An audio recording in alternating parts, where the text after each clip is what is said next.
Hello friends, എല്ലാവർക്കും good morning. അപ്പോൾ പത്തരമാറ്റിൻ്റെ ഇന്നത്തെ സൂപ്പർ ഹിറ്റ് വിശേഷത്തിലേക്ക് എല്ലാവർക്കും സ്വാഗതം.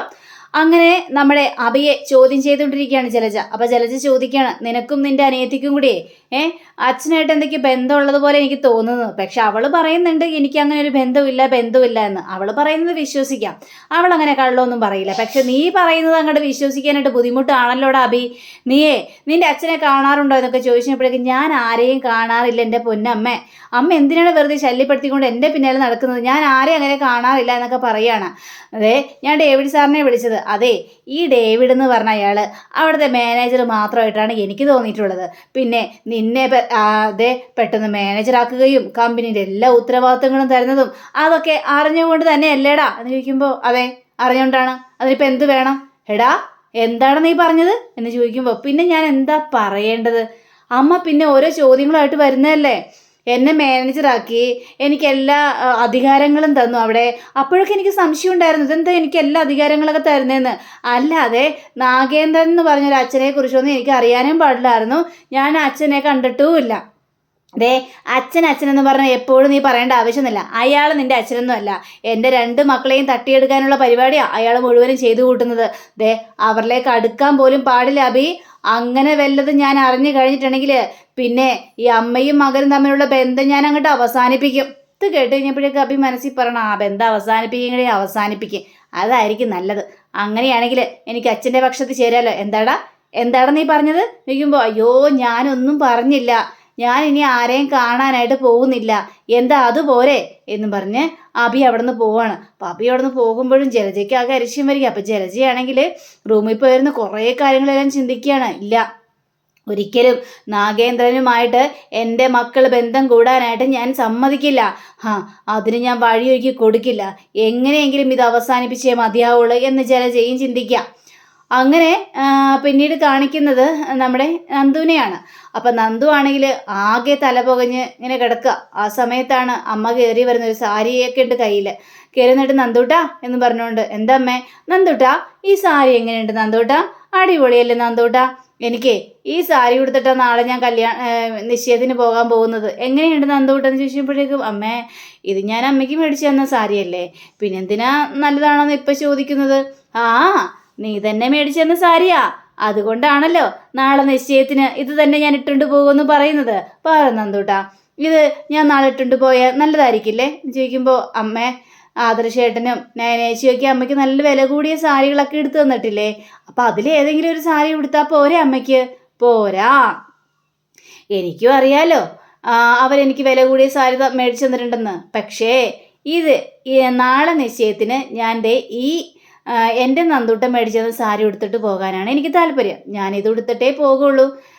അപ്പം ഞാനിത് ഉടുത്തു കഴിഞ്ഞാൽ നല്ല ഭംഗിയുണ്ടായിരിക്കില്ലേ നന്ദൂട്ട എന്ന് ചോദിച്ചപ്പോഴേക്കും കൊള്ളാമ്മേ, അമ്മയ്ക്ക് ഈ സാരി ചേരും. എന്താ നന്ദൂട്ടാ നിനക്ക് ഭയങ്കര മൂഡ് ഓഫ് ആണെന്ന് തോന്നുന്നല്ലോ.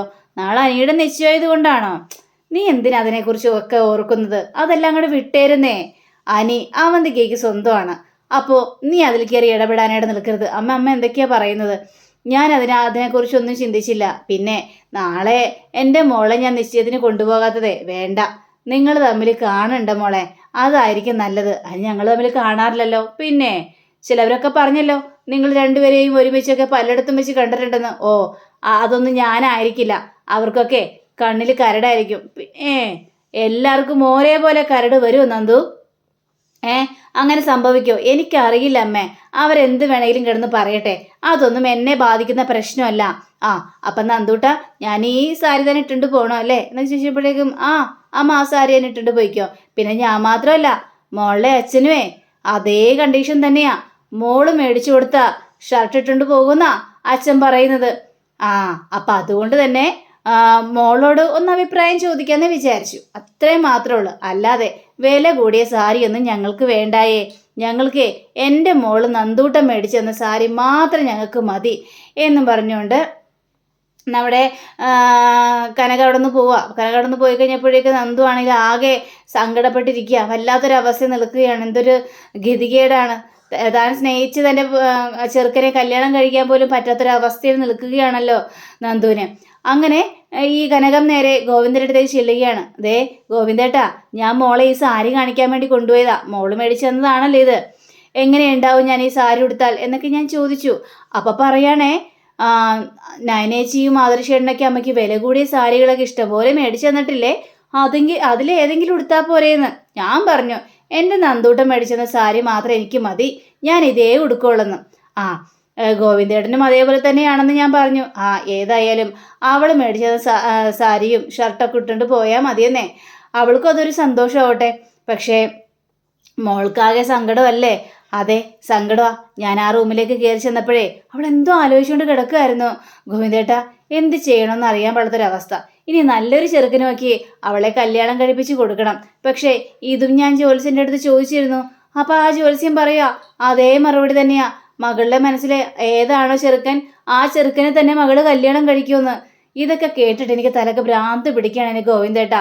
അതുകൂടാതെ തന്നെ ഞാൻ വേറൊരു പ്രശ്നം കൂടി വെച്ച് നോക്കിയും അതും അതേപോലെ തന്നെയാണ് പറയുന്നത്. മകൾ ആരെയാണോ സ്നേഹിക്കുന്നത് അവരെ തന്നെ കല്യാണം കഴിക്കും. ഇതൊക്കെ കേട്ട് കഴിഞ്ഞപ്പോഴേക്കേ എന്ത് ചെയ്യണമെന്ന് അറിയാൻ പാടില്ല. അപ്പം ഞാൻ പറഞ്ഞു, ഞാൻ മോളുടെ കല്യാണം നടത്താനായിട്ട് തീരുമാനിച്ചിരിക്കുകയാണ്. അപ്പോൾ അത് എത്രയും പെട്ടെന്ന് നടക്കും എന്നൊക്കെ പറഞ്ഞപ്പോഴേക്കും ഒരിക്കലും നടക്കാനായിട്ട് പോകുന്നില്ല. നിങ്ങളുടെ മകളുടെ മനസ്സിൽ ഓരോരോ പ്രണയമുള്ളു, ആ പ്രണയിച്ച പുരുഷനെ തന്നെ കല്യാണം കഴിക്കും, അതത്രേ ഉണ്ടാവുള്ളെന്ന് ആ ജ്യോത്സ്യനും പറയുന്നു. പിന്നെ എന്ത് ചെയ്യും ഗോവിന്ദേട്ടാ? ആകെ പേടി തോന്നുന്നല്ലോ. എല്ലാവരും ഓരോ സ്വരത്തിൽ ഇങ്ങനെ പറയുമ്പോൾ എന്ത് ചെയ്യും നമ്മൾ? അനിയുടെ മനസ്സിലും അങ്ങനെ തന്നെയാണ്. ഇവളോടുള്ള സ്നേഹം മുഴുവനും അനിയുടെ മനസ്സിൽ. അതങ്ങനെയല്ലേ വരുവുള്ളൂ എൻ്റെ കനകം. നന്ദൂട്ടനെ നവിയെപ്പോലെയൊന്നും അല്ലായിരുന്നു. നന്ദൂട്ടനും നയനയ്ക്കും ഈ പ്രണയം എന്ന് പറഞ്ഞ അരിശുമായിരുന്നു. പിന്നെ നവ്യാണെങ്കിൽ ഏതോ ചില ആളുകളെയൊക്കെ കാണുമ്പോഴേക്കും സൈറ്റ് അടിച്ചൊക്കെ കാണിക്കും. പക്ഷേ നന്ദൂട്ടനും നയനയൊന്നും അങ്ങനെ അല്ലായിരുന്നല്ലോ. അങ്ങനെ ആദ്യമായിട്ടാ നന്ദൂട്ടൻ്റെ മനസ്സിലേക്ക് ഒരു ചെറുക്കൻ വന്ന് കൂടുന്നത്. അപ്പോൾ പിന്നെ അത് തള്ളിക്കളയാനായിട്ട് പറ്റുമോ? അവൾക്ക് ആ ഒരു ചെറുക്കനോട് വല്ലാതൊരു പ്രണയം തോന്നി. പിന്നെ എന്ത് ചെയ്യാനായിട്ട് പറ്റും നമുക്ക്? വരുന്നിടത്ത് വെച്ച് തന്നെ കാണാം.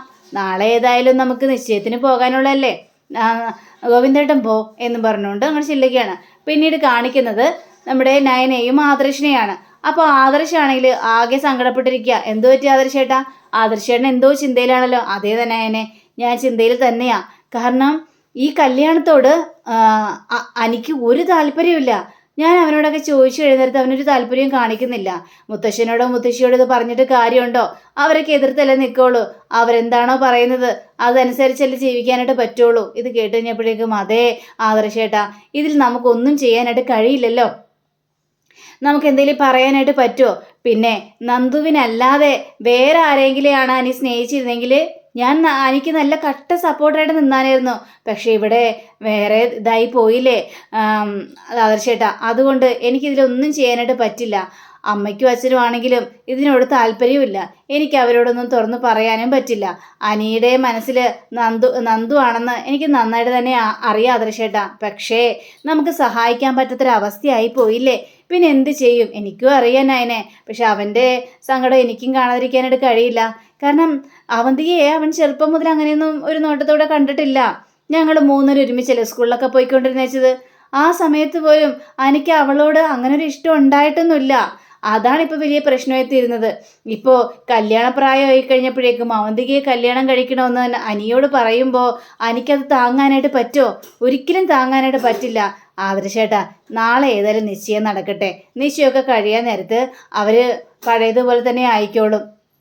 പരസ്പരം സ്നേഹിച്ചു തുടങ്ങും. അതാണിപ്പോൾ നമ്മൾ ചിന്തിക്കേണ്ടത്. അല്ലാതെ ഇതിനിടയിൽ കയറി നമുക്ക് സംസാരിക്കാനൊന്നും പറ്റില്ല. പിന്നെ മുത്തശ്ശൻ പറയുന്ന പോലെയൊക്കെ അനിക്കും കേൾക്കാനായിട്ട് സാധിക്കുള്ളൂ. കുടുംബത്തെ മറന്നുകൊണ്ട് ഒരു പ്രവൃത്തിയും അനിയും ചെയ്യാനായിട്ട് പോകുന്നില്ല എന്നൊക്കെ പറയാം. പിന്നീട് കാണിക്കുന്നത് നമ്മുടെ അനിയാണ്. അപ്പം അനിയാണെങ്കിൽ ആകെ ദുഃഖിച്ചിരിക്കുക. ആ സമയത്ത് അവന്തിക ചാടി ഇറങ്ങി വന്നിട്ട് അനിയേട്ടൻ കിടന്നില്ല അനിയേട്ടാ എന്ന് ചോദിച്ചപ്പോഴേക്കില്ല, കിടന്നില്ല. നീ എന്തിനിപ്പോൾ ഇങ്ങോട്ട് വന്നത്? അത് ശരി, ഞാനിത് ഇങ്ങോട്ട് വന്നതോ? എനിക്കെന്താ അനിയേട്ടനോട് സംസാരിക്കാനായിട്ട് പാടില്ലേ? നമ്മൾ രണ്ടുപേരുടെയും നാളെ നിശ്ചയാ. നമ്മൾ രണ്ടുപേരും ഒന്നിക്കാൻ പോകുന്ന ആ നിമിഷം എൻ്റെ മനസ്സിൽ സ്വപ്നങ്ങൾ പൂവണിയാനായിട്ട് പോവാണ്. എടി, ഞാനൊരു കാര്യം ചോദിക്കട്ടെ നിന്നോട്. നീയേ നേരത്തെ ഈ അഭിയേക്കാളും മോശം ക്യാരക്ടറായിരുന്നു. പക്ഷേ നീ അയർലാൻഡിൽ പഠിച്ച് തിരിച്ചു വന്നു കഴിഞ്ഞപ്പോഴേക്കും നിന്റെ സ്വഭാവം അപ്പാടെ മാറി. ഇത് നീ എടുത്ത തീരുമാനമാണോ അല്ലെങ്കിൽ നിന്നെ കൊണ്ട് ആരെങ്കിലും ചെയ്യിപ്പിക്കുകയാണോ? എന്താ അനിയേട്ടാ ഈ പറയുന്നത്? ഞാൻ ശരിക്കും മാറി അനിയേട്ടാ. എൻ്റെ മനസ്സൊക്കെ ഇപ്പം നിങ്ങളുടെ കൂടെ തന്നെയാ. അല്ലാതെ എൻ്റെ മനസ്സിൽ ഒരു ദുശ്ചിന്തയില്ല അനിയേട്ടാ. അനിയേട്ടൻ ഇങ്ങനെയൊന്നും പറയാനായിട്ട് പാടില്ലട്ടോ. ശരി ശരി ആയിക്കോട്ടെ, നീ എന്നാൽ പോയി കിടന്ന് ഉറങ്ങാൻ നോക്ക്. ആ ശരി അനിയേട്ടാ, ഗുഡ് നൈറ്റ് എന്നും പറഞ്ഞുകൊണ്ട് അവന്തിക്ക് അവിടെ നിന്ന് പോകുമ്പോൾ എനിക്ക് വീണ്ടും തലക്ക് ഭ്രാന്ത് പിടിച്ചൊരവസ്ഥ നിൽക്കുക. അങ്ങനെ അഭിയെ കാണിക്കുകയാണ്. അഭിയുടെ അടുത്തേക്ക് ഈ അവന്തിക ഓടി ചെന്നിട്ട് അഭിയേട്ടാ എന്ന് പറഞ്ഞിട്ട് വിളിക്കുകയാണ്. ഞാനിപ്പേ അനിയേട്ടനെ കണ്ടായിരുന്നു. അങ്ങേർക്കാണെങ്കിൽ എന്നോട് ഒരു താല്പര്യമില്ല. ഇപ്പോഴും അകൽച്ച ഭയങ്കരമായിട്ട് പാലിച്ചുകൊണ്ടിരിക്കുകയാണ്. എന്ത് ചെയ്യണമെന്ന് എനിക്കറിയാൻ പാടില്ല അഭിയേട്ടെന്ന് പറയുമ്പോൾ, നീ അതൊന്നും കാര്യമൊക്കെ നിൽക്കണ്ട. നിങ്ങൾ രണ്ടുപേരുടെയും കല്യാണമൊക്കെ കഴിയട്ടെ. കല്യാണം കഴിഞ്ഞിട്ടോ ഇതേ അവസ്ഥയാണെങ്കിലോ? ദേ എനിക്കിതൊന്നും അംഗീകരിക്കാൻ പറ്റാത്ത കാര്യമാണ്. അല്ല, കല്യാണം കഴിഞ്ഞാൽ നീ അനിയെ സ്നേഹിക്കോ എന്ന് ചോദിക്കുമ്പോൾ, സ്നേഹിക്കാനോ? എന്നോട് സ്നേഹമില്ലാത്ത ഒരാളോട് ഞാനെന്തിനാ സ്നേഹം കാണിക്കുന്നത്? എനിക്ക് വേറെ പണിയൊന്നുമില്ലല്ലോ എന്നും പറഞ്ഞുകൊണ്ട് ഇതേപോലെ തന്നെയായിരുന്നു ആ അനാമികയുടെയും കാഴ്ചപ്പാട്. എന്നിട്ട് എന്തായി? എന്തേലും കിട്ടിയോ? അവൾ ഈ വീട്ടിൽ നിന്ന് ഇറങ്ങിപ്പോകേണ്ടി വന്നില്ലേ? അതുകൊണ്ട് നീ അനിയെ സ്നേഹിക്കണം. അവൻ കുറച്ച് വെറുപ്പ് കാണിച്ചാലും നീ അനിയോട് അടുപ്പത്തോടെ അങ്ങോട്ട് കയറി ചെല്ലണം. പിന്നെ നിങ്ങൾക്കൊരു കുഞ്ഞൊക്കെ ആയി കഴിഞ്ഞിട്ടുണ്ടെങ്കിൽ എനിക്ക് നിന്നെ സ്നേഹിച്ചേ മതിയാവുള്ളൂ. അപ്പോൾ നമുക്ക് ഈ കുടുംബത്തിലെ കുറേ സ്വത്തുക്കളെല്ലാം നമ്മുടെ കൈക്കിലേക്ക് വരും. പിന്നീടുള്ള കാര്യം പിന്നീടല്ലേ എന്നൊക്കെ പറയുമ്പോൾ, അഭിയേട്ടൻ പറയുന്നത് ശരി തന്നെയാണ്. പക്ഷേ അച്ഛൻ്റെ കാര്യം ആലോചിക്കുമ്പോൾ എനിക്ക് വല്ലാത്ത സങ്കടം തോന്നുന്നു. അച്ഛനാണെങ്കിൽ എൻ്റെ കല്യാണം കാണാനായിട്ട് പറ്റില്ലല്ലോ അഭിയേട്ടാ. അച്ഛന് ഒരുപാട് താല്പര്യമുണ്ട് എൻ്റെ കല്യാണം കാണണമെന്ന്. അതൊന്നും ഓർത്ത് നീ ബേജാറാകേണ്ട എൻ്റെ അവന്തികെ. നിന്റെ കല്യാണ സമയത്തെ അച്ഛൻ വേഷമൊക്കെ മാറിയിട്ട് എങ്ങനെയെങ്കിലും വന്ന് നിന്നെ കണ്ടോളും. എന്താ അതുപോലെ എന്ന് ചോദിക്കാം. അങ്ങനെയാണെങ്കിലും കണ്ടാൽ മതിയായിരുന്നു. പാവം അച്ഛൻ. ദേ അമ്മയാണെങ്കിലേ അടുപ്പിക്കാൻ സമ്മതിക്കില്ല. എന്തൊക്കെയോ ഒരു കള്ളത്തരങ്ങളുണ്ട് അമ്മയുടെ മനസ്സിൽ. ഇല്ല, ഈ ഏഞ്ചലരുടെ മുതലാളി അച്ഛനാണെന്ന് അമ്മ അറിഞ്ഞു കഴിഞ്ഞപ്പോഴേക്കും അമ്മയുടെ ഒരു വെപ്രാളം കണ്ടില്ലേ? എല്ലാ റിലേയും പോയൊരവസ്ഥയിലായിരുന്നു. പിന്നീട് അച്ഛനെ കാണരുത്, അച്ഛനോട് സംസാരിക്കരുത് എന്നും പറഞ്ഞുകൊണ്ട് ഓരോ പിടുത്തുമല്ലേ. പിന്നെ എന്ത് ചെയ്യും? അപ്പോൾ അമ്മ എന്തോ വലിയൊരു തെറ്റ് ചെയ്തിട്ടില്ലേ എന്നൊക്കെ ചോദിക്കുമ്പോൾ, അഭിയേട്ടാ അങ്ങനെ കരുതാനായിട്ട് പറ്റില്ല. ഈ കുടുംബത്തോട് വഴക്കിട്ട് എല്ലാം പോയ ആളാണല്ലോ. പിന്നീട് തിരിഞ്ഞു നോക്കിയിട്ടില്ലല്ലോ കുടുംബത്തോട്. അതുകൊണ്ടായിരിക്കും അമ്മയ്ക്കൊരു ദേഷ്യവും വാശിയൊക്കെ. എടീ എന്തൊക്കെ പറഞ്ഞാലും AN ജ്വല്ലറിയിൽ നമ്മുടെ പേര് തന്നെയാണ്. അതിൽ 2A കണ്ടില്ലേ? അത് നമ്മൾ രണ്ടുപേരുമാണ് എന്ന് പറയുകയാണ്. ആ ഒരു സമാധാനമുണ്ട്. അച്ഛൻ നമ്മളല്ലാതെ വേറെ ആരെയും സ്നേഹിക്കുന്നില്ല എന്ന് നമുക്ക് നന്നായിട്ട് തന്നെ അറിയാം. അച്ഛൻ്റെ ജീവിതത്തിലേക്ക് വേറെ ആരും വന്നിട്ടുമില്ല. അതും നമുക്ക് നന്നായിട്ട് തന്നെ അറിയാം എന്നും അവരിങ്ങനെ പറയുകയും ചെയ്യാണ്. അങ്ങനെ പിന്നീട് കാണിക്കുന്നത് നമ്മുടെ നന്ദുവിനെയാണ്. അപ്പോൾ നന്ദു ആണെങ്കിൽ ആകെ ദുഃഖിച്ചിരിക്കുകയാണല്ലോ. അനിയുടെ നിശ്ചയം നാളെ നടക്കും, അതോടുകൂടി തന്നെ തനിക്ക് അനിയെ നഷ്ടപ്പെടും എന്നൊക്കെ ചിന്തിച്ച്. അങ്ങനെ നമ്മുടെ അനി നേരെ നന്ദുവിനെ നന്ദുവിനെ വിളിച്ചു കഴിഞ്ഞപ്പോഴേക്കും, ദൈവമേ അനിയാണല്ലോ വിളിക്കുന്നത്, അവൻ്റെ മുന്നിൽ സങ്കടമുണ്ടെന്ന് കാണിക്കരുത്, അഭിനയിക്കണം എന്നും വിചാരിച്ചുകൊണ്ട് എന്താടാ ഈ രാത്രി വിളിച്ചതെന്ന് ചോദിച്ചപ്പോഴേക്കും, എന്താ നന്ദു ഇങ്ങനെ ചോദിക്കുന്നത്? എനിക്ക് നിന്റെ സൗണ്ട് കേൾക്കാൻ വേണ്ടി തന്നെയാണ് ഞാൻ വിളിച്ചത്. ദേ നാളെ നിശ്ചയമാണേ നന്ദു, ആ കാര്യം എന്നെ ഓർമ്മിപ്പിക്കലേ നന്ദു. എനിക്ക് നിന്നെ ഇപ്പം കാണണം, ഒന്ന് കാണാൻ പറ്റുമോ? ഞാൻ അങ്ങോട്ട് വരട്ടെ? വേണ്ട, നീ അനാവശ്യമൊന്നും കാണിക്കാൻ നിൽക്കരുത്. ഇങ്ങോട്ട് വരേണ്ട ആവശ്യമൊന്നുമില്ല നന്ദു. എനിക്ക് നിന്നെ കാണണം നന്ദു. എൻ്റെ മനസ്സ് വല്ലാതെ വേദനിക്കും നന്ദു. ഒരു മനസ്സമാധാനമില്ല. ഒരു മനസ്സമാധാനം കിട്ടാനാ നിന്നെ കാണണമെന്ന് എനിക്ക് പറഞ്ഞത്. വേണ്ടെന്നല്ലേ പറഞ്ഞത്? എന്നെ കാണേണ്ട ഒരു കാര്യമില്ല. നാളെ നിശ്ചയമാണേ, അതിനനുസരിച്ച് മുന്നോട്ട് പോയാൽ മതി. എടി ഞാൻ ഇതിൽ നിന്ന് എങ്ങനെയാടി ഒന്ന് മോചിതനാകുന്നത്? ഞാൻ പലരുടെയും കാല് പിടിച്ച് നോക്കി, പക്ഷേ കാല് പിടിച്ചിട്ടും അവൻ എൻ്റെ വാക്കുകൾ കേൾക്കുന്നില്ല. ആരും എൻ്റെ യാചനകൾ കേൾക്കുന്നുമില്ല. പിന്നെ ഞാൻ എന്ത് ചെയ്യാനാണ്? ദേ ഞാൻ നല്ല ഉറക്കമായിരുന്നു. നീ എന്നെ ചുമ്മാ ശല്യപ്പെടുത്തി. നിനക്ക് ഉറങ്ങാനായിട്ട് സാധിക്കോ? എനിക്ക് ഉറങ്ങാൻ പോലും പറ്റാത്തൊരവസ്ഥയാണ്. എനിക്കറിയാം നീ എന്നെ നഷ്ടപ്പെടുന്നതിൻ്റെ സങ്കടത്തിലിരിക്കുകയാണെന്ന്. ആര് പറഞ്ഞു? എനിക്കൊരു സങ്കടമില്ല. നിനക്ക് അവന്തികയാണ് നിശ്ചയിച്ചതെങ്കിൽ അവിടെ തന്നെ ആവട്ടെ. നീ ഇപ്പം നാളെ ഒരു കാര്യം മാത്രം ചെയ്താൽ മതി. നീ അബദ്ധങ്ങളൊന്നും കാണിക്കാതെ നീ ആ നിശ്ചയത്തിൽ നല്ല മിടുക്കനായിട്ട് ഇരിക്കുക. എന്നിട്ട് അവന്തിയുടെ വിരലിൽ നീ മോതിരം ചേർത്ത് ആ നിശ്ചയം അടിപൊളിയായിട്ട് നടക്കട്ടെ. ഗുഡ് നൈറ്റ്, എനിക്കിനിയൊന്നും പറയാനില്ല എന്നും പറഞ്ഞുകൊണ്ട് ഫോൺ വയ്ക്കുക. എനിക്കാണെങ്കിൽ ഇതൊക്കെ കേട്ട് കഴിഞ്ഞപ്പോഴേക്കും വല്ലാത്തൊരു അരിശം തോന്നുകയാണ്. ഇവൾ എന്തിനാണ് ഫോൺ കട്ടാക്കിയത് എന്ന് ചിന്തിച്ച് നിൽക്കുക. പിന്നീട് അഭിയെ കാണിക്കുക. അഭി നേരെ നവ്യയുടെ അടുത്തേക്ക് ചെല്ലുക. അപ്പം നവ്യ ആണെങ്കിൽ തൻ്റെ മുഖം ഇങ്ങനെ മിനുക്കിക്കൊണ്ടിരിക്കുക. ആ സമയത്ത്, അതെ നവ്യേ, നാളെ അനിയുടെയും അവന്തികയുടെയും നിശ്ചയമാണ്. ഇത് കേട്ട് കഴിഞ്ഞപ്പോഴേക്കും നവ്യക്ക് അത് തീരെ ഇഷ്ടപ്പെട്ടില്ല. ഇതെന്താ ഞാൻ ഇത്രയൊക്കെ പറഞ്ഞിട്ട് നിനക്കൊരു സന്തോഷമില്ലാത്തത്? അല്ല, ഞാനൊരു കാര്യം ചോദിക്കട്ടെ, അവർ തമ്മിൽ തീരെ താല്പര്യമില്ല, പിന്നെ എന്തിനാണെന്ന് ഈ നിശ്ചയം നടത്താനായിട്ട് ഒരുങ്ങുന്നത്? ആര് പറഞ്ഞോ? ആനിക്കല്ലേ താല്പര്യമില്ലാത്തത്? അവന്തികയ്ക്ക് താല്പര്യമുണ്ടല്ലോ. പിന്നെ മുത്തശ്ശനും മുത്തശ്ശിയും കൂടെ ഒക്കെ എടുത്ത തീരുമാനമല്ലേ, അതിൽ നമുക്ക് പിന്മാറാനായിട്ട് പറ്റുമോ? ആ നവ്യാണെങ്കിൽ ദൈവമേ, അവർ ഈ അനാമികയ്ക്ക് മെസ്സേജ് അയച്ചാണല്ലോ, എന്നിട്ട് എന്താ നിശ്ചയം മുടക്കാനായിട്ട് അവർ വരാത്തത് എന്ന് ചിന്തിക്കുകയാണ്. എന്താ നീ ചിന്തിച്ചുകൊണ്ടിരിക്കുന്നത്? ഒന്നുമില്ല. എൻ്റെ ഒരു കാഴ്ചപ്പാടിൽ ഇഷ്ടമില്ലാതെ ഇവരുടെ കല്യാണം നടത്തി കൊടുത്തു കഴിഞ്ഞിട്ടുണ്ടെങ്കിൽ പിന്നെ ഒരുമിച്ച് ജീവിക്കാനായിട്ട് പറ്റുമോ? അധിക നാൾ അവരുണ്ടാവില്ലെന്നേ. പിന്നീട് അവർ ഡിവോഴ്സ് ആവുക തന്നെ ചെയ്യും. അങ്ങനെയൊന്നും ഒരിക്കലും ഉണ്ടാകാൻ പോണില്ല. ഇപ്പോൾ അവന്തികയുടെ സ്വഭാവമൊക്കെ മാറിയിരിക്കുകയല്ലേ. പിന്നെ നമ്മുടെ പക്ഷത്താണെങ്കിലും അവന്തിക നല്ല രീതിയിൽ തന്നെ അവളെ മുന്നോട്ട് കൊണ്ടുപോയിക്കോളും എന്നും കൂടി പറയുമ്പോൾ നവ്യ വേറൊരു ചിന്തയും കൂടി ചിന്തിക്കുക. അപ്പം അങ്ങനെയും കാണിച്ചുകൊണ്ടാണ് ഇന്നത്തെ റിവ്യൂടെ അവസാനിച്ചിരിക്കുന്നത്. അടുത്ത റിവ്യൂവിനെ കാത്തിരിക്കുക. സബ്സ്ക്രൈബ് ചെയ്യുക. എല്ലാവർക്കും നല്ലൊരു ദിനം ആശംസിക്കണം. നമസ്കാരം. Thank you. ബൈ.